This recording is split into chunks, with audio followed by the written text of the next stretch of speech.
अगर मैं तुमसे कहूँ कि आज की स्टोरी का मेन कैरेक्टर एक वर्ल्ड फेमस म्यूजिशियन है, बट वो खुद सुन नहीं सकती, तुम कहोगे क्या जो खुद सुन नहीं सकती वो हमें क्या सुनाएगी? तो मेरे जान, कुछ ऐसा ही आज की स्टोरी का कहानी। ये कहानी है एवलिन ग्लेनी का, जिन्होंने बचपन में ही अपना सुनने का शक्ति खो दिया था, बट फिर भी वो आगे जाके बनती है वर्ल्ड फेमस म्यूजिशियन। अगर तुम्हें मेरे बात पे विश्वास नहीं हो रहा तो यूट्यूब पे इनका एक चैनल भी है, तुम जाके चेकआउट कर सकते हो। तो आओ पढ़ते हैं क्लास 9 इंग्लिश का इस चैप्टर को, The Sound of Music, Evelyn Glennie, listen to sound without hearing it. But इससे पहले मैं तुम लोगों का दोस्त और होस्ट बीवी निकल चुका स्टोरी टेलर बनने के जर्नी पे। एक्सपर्ट नहीं हूँ, बट हाँ वो चीजें कर रहा हूँ जिससे मुझे अच्छा फील और तुम लोगों को ये स्टोरी मरते दम तक याद रहे। तो अगर तुमने अभी तक चैनल को सब्सक्राइब नहीं किया है तो जल्दी से कर लो। हम बढ़ते हैं स्टोरी की ओर।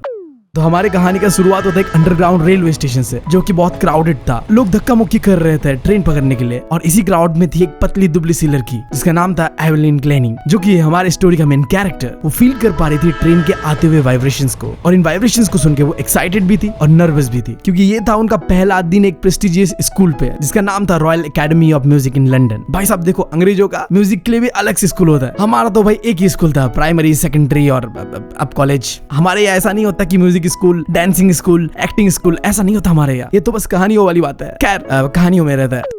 तो पहले दिन में हमें से ऐसा मिक्स फीलिंग होता है सबके साथ, थोड़ा नर्वस होते हैं हम और थोड़ा एक्साइटेड भी होते हैं। हमारी एवलिन भी ऐसी नर्वस और एक्साइटेड थी। वो 17 ईयर्स से भी कम की दिख रही थी, और हमारी एवलिन के लिए ये बहुत ही बड़ा बात था कि इतने बड़े स्कूल पे उसे मौका मिला अपने स्किल को दिखाने का, एक म्यूजिशियन बनने का जर्नी को स्टार्ट करने का। क्योंकि एवलिन बिलोंग करती थी स्कॉटलैंड के एक छोटे से गाँव से, बट एवलिन के लिए ये सबसे बड़ा चैलेंज नहीं था। सबसे बड़ा चैलेंज तो ये था कि वो सुन नहीं सकती थी, और फिर भी वो बनना चाहती थी एक म्यूजिशियन।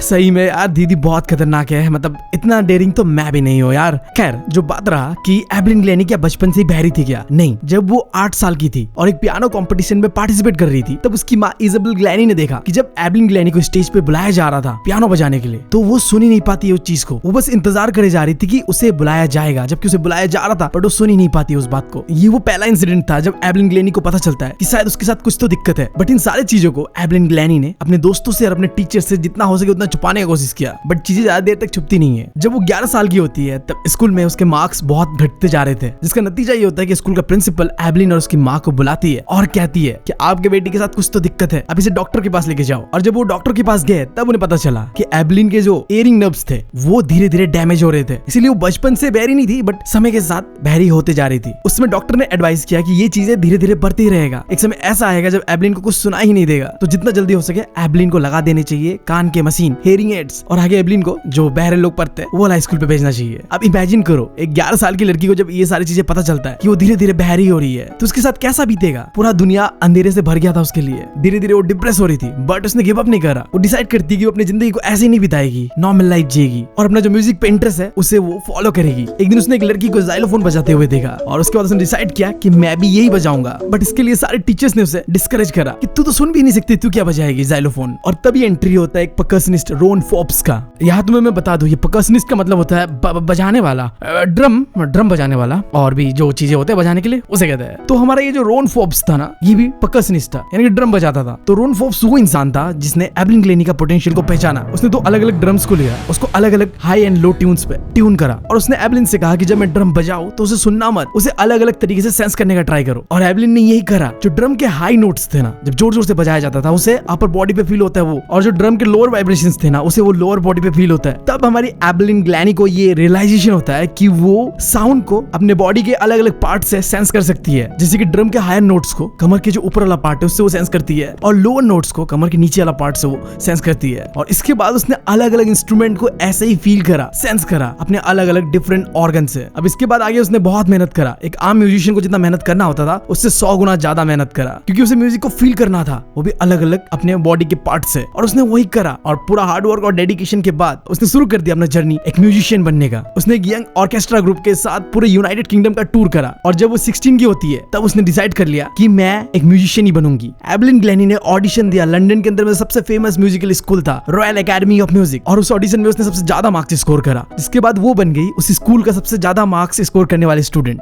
देखो भाई, बंदी में नेचुरल टैलेंट भी था, इसीलिए वो इतना कुछ कर पा रही थी। धीरे धीरे वो ऑर्केस्ट्रा से सोलो परफॉर्मेंस देने लगी। अब देखो, ऑर्केस्ट्रा में क्या होता है, ग्रुप ऑफ म्यूजिशियन मिलके कुछ कुछ बजाते हैं, बट वो एक कदम और आगे जाके अब सोलो परफॉर्मेंस करती थी, और अपना 3 साल का कोर्स खत्म खत्म करते करते तक जितने भी टॉप अवार्ड्स स्कूल के अंदर पे हुआ करते थे वो सारे के सारे अपने नाम करी और बन गई एक kind of famous musician. But यहाँ तो बस अब जर्नी स्टार्ट हुआ था, अब उसे बहुत कुछ आगे करना था। बट इतने सारी चीजें कर रही थी वो, बट फिर भी वो खुद को ना ऐसा नहीं मानती थी कि वो जो चीजें कर रही है बहुत बड़ी चीजें कर रही है। नहीं, वो कहती है कि अगर आप हार्ड वर्क करते हो और आपको पता है कि आपको कहाँ जाना है तो आप वहां तक पहुंच ही जाते हो। अब देखो, ये होता है महान इंसानों का पहचान। अगर हम कुछ करने के बाद अपने ही ऊपर ज्यादा प्राउड फील करने लगते हैं ना तो हम कुछ आगे और नहीं कर पाते। बट जब हम ऐसी बातें करते हैं ना, इसका मतलब हम ग्राउंड टू अर्थ है, हमें अपने काम पे फोकस है। और ऐसी कुछ थी हमारी एवलिन ग्लैनी। वो धीरे धीरे अपने सक्सेस की सीढ़ियां चढ़ रही थी और बनती है वर्ल्ड फेमस मल्टी परकशनिस्ट जो अलग अलग इंस्ट्रूमेंट को बजा सकती है। मुझे तो सोच के दर्द होता है दिमाग पे कि एक इंसान हजारों इंस्ट्रूमेंट बजा सकती है, क्या बात कर रहे हो। बट ये काम एवलिन ग्लैनी ने करके दिखाया था।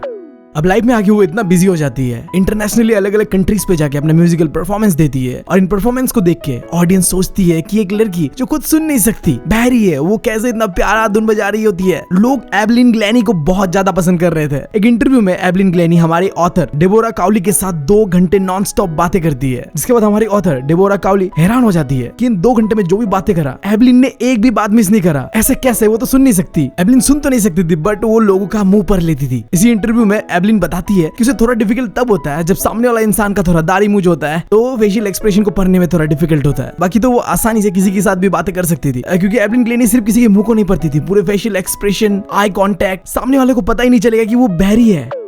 अब एवलिन सिर्फ म्यूजिक ही नहीं, बहुत अच्छी तरीके से कम्युनिकेट भी करती थी लोगों के साथ। अगर तुम मेरी बातें सुन रहे हो तो तुम्हें पता चल रहा होगा कि मेरे टोन पे थोड़ा नॉर्थ ईस्टर्न टोन आ रहा होगा, बंगाली, असमीज एंड थोड़ा अरुणाचली टोन। क्यों, मैं इसी एरिया का आसपास में रहता हूँ तो ऐसा ही है। तो एग्जैक्टली ऐसा ही जब एवलिन ग्लैनी बातें करती थी ना तो उसके टोन में भी ऐसा ही स्वीडिश एक्सेंट दिखता था। अब ऐसा इसलिए था क्योंकि एवलिन ग्लैनी 11 साल तक स्कॉटलैंड में पली बड़ी थी, तो वहां का टोन आना तो एक नेचुरल चीज था। बट इस बात का एक्सप्लेनेशन किसी के पास नहीं है कि कैसे एवलिन बोल पाती है फ्रेंच एंड जापानीज। वो तो बहरी है ना, तो कहाँ से सीखा वो लैंग्वेज ने। बट अगर बात रहा म्यूजिक का तो एवलिन ग्लैनी बताती है कि उसने म्यूजिक अलग अलग अपने बॉडी के पार्ट से फील किया है और वहीं से उसने म्यूजिकल इंस्ट्रूमेंट को बजाना सीखा है। वो बताती है कि उनका स्किन, उनका चिक बोन्स, उनका हेयर, इन सारी चीजों ने झंझनाहट महसूस करा है जब भी उन्होंने साउंड सुना है म्यूजिक का, वाइब्रेशन सुना है म्यूजिक का। फिर वो बताती है कि जब वो जाइलोफोन बजाती है तो जिस स्टिक का इस्तेमाल करके जाइलोफोन को बजाया जाता है उससे वो फील करती है साउंड को अपने फिंगर्स पे, और जब वो ड्रम्स बजाती है तो ड्रम्स का वाइब्रेशन उसके बॉडी के अलग अलग पार्ट में फील होता है। और जब भी वो परफॉर्म कर रही होती है किसी वुडन प्लेटफॉर्म पे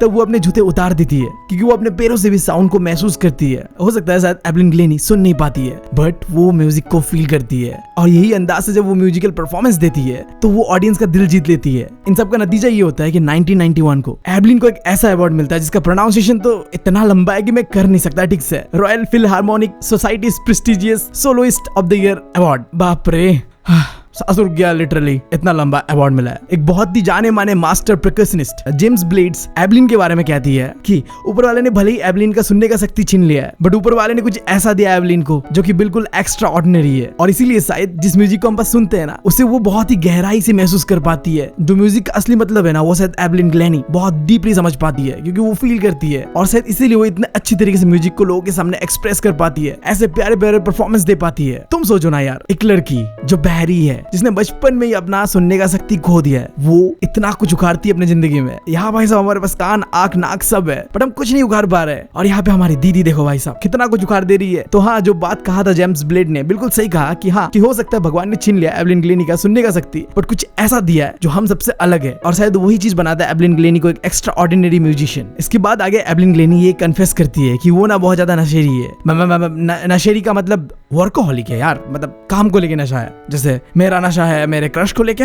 एग्जैक्टली वैसे ही कुछ एवलिन ग्लैनी का अपने काम को लेके, अपने म्यूजिक को लेके। उसे काम करना पसंद है, जितना शायद एक क्लासिकल म्यूजिशियन काम करता उससे वो कई गुना ज्यादा काम करती है। बट कोई बात नहीं, उसे मिलता है ढेर सारे रिवॉर्ड्स भी इसके, और तुमने ये चीज देखा भी कितने सारे अवार्ड्स एवलिन ग्लैनी को मिला है। बट इन अवार्ड्स के अलावा एवलिन ग्लैनी ना फ्री में भी कंसर्ट करती थी हॉस्पिटल और प्रिजन्स यानी कि जेल में। साथ ही साथ एवलिन ग्लैनी जो यंग म्यूजिशियन है उन्हें भी प्रायोरिटी देती थी, यानी कि उन्हें भी थोड़ा बहुत म्यूजिक के बारे में सिखाती थी, और आखिर में वो बनती है एक शाइनिंग एग्जाम्पल, एक रोल मॉडल उन बच्चों के लिए जो सुन नहीं सकती है, बिल्कुल एवलिन की तरह है, जो शायद अपनी लाइफ को लेके गिव अप कर देते बट वो एवलिन को देख के इंस्पायर्ड होती है। वो सोचते हैं कि अगर एवलिन कर सकती है तो हम क्यों नहीं कर सकते। एवलिन ग्लैनी बहरे होने के बावजूद भी इतने छोटे से उम्र में वो चीजों को अचीव करती है जिन चीजों को शायद उससे डबल एज वाले भी अभी तक अचीव नहीं कर पाए थे। एवलिन ने परकशन यानी कि जो ड्रम्स है, जो भी बजाने वाली चीजें ना, उन्हें ऑर्केस्ट्रा में आगे खड़ा कर दिया, क्योंकि पहले ऑर्केस्ट्रा जैसी चीजों में परकशंस यानी कि बजाने वाली चीजों को इतना इंपॉर्टेंस नहीं दिया जाता था। बट ये बदलाव एवलिन ने लाया था। उसने बताया कि परकशन बहुत ही एक प्यारा चीज अगर तुम सही तरीके से इस्तेमाल करो तो। साथ ही साथ एवलिन बनती है एक रोल मॉडल, एक इंस्पिरेशन हैंडीकैप लोगों के लिए। लोग एवलिन को देखते हैं और कहते हैं अगर ये कर सकती है तो हम भी कर सकते हैं। और सही बात है यार लॉन्डो, अगर हम चाहे ना तो हम कुछ भी कर सकते हैं। नहीं मतलब लॉन्डियो को भी मैं कह रहा हूँ। तो जो दिल में आए वही करना। अगर तुम्हें म्यूजिशियन बनना है तो तुम म्यूजिशियन बनो,